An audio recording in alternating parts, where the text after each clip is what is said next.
Чингис хаан үндэсний музей нь 2019 онд ерөнхий сайд Ухнаагийн хөрөлсөхийн шийдвэрээр байгуулагдсан.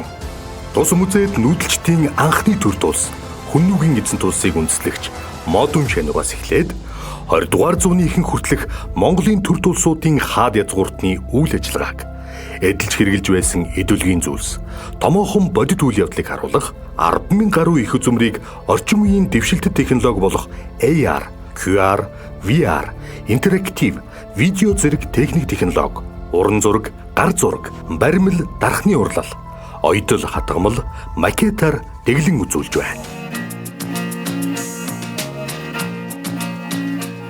Байнгын болон төр үзэсгэлэн үзүүлэлгийн 8 танхим, панорам дэлгэцтэй 3D анимашн бүхий виртуал өрөө, сан хөмөргийн 6 танхим, лабораторийн өрөө, сэргээн засварлалтын өрөөтэй. Мөн хурлын их бага танхим, номын сан, уншлагын танхим, музейн боловсрол олгох сургалтын өрөө, кофе шоп, музейн бэлэг дурсгалын дэлгүүртэй. Дэрэгдээ эртний нүүдэлчдийн хөгжмийн зэмсгээс бүрдсэн хаан нарил чуулгатай. Орчин үеийн дэлхийн музейн стандарт шаардлага аюулгүй байдлыг бүрэн хангасан бөгөөд нэг удаа 450-аас 500 үзэгч хүлээн авах хүчин чадалтай.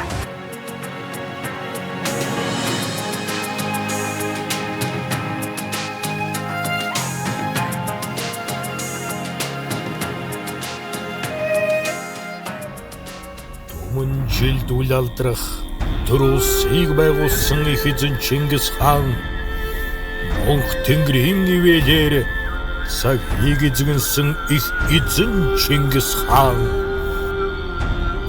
алтан би янвал чавасал чатугай ах утөр минь бүү алдар тугай хэмээн зарлиг буулгасан билээ.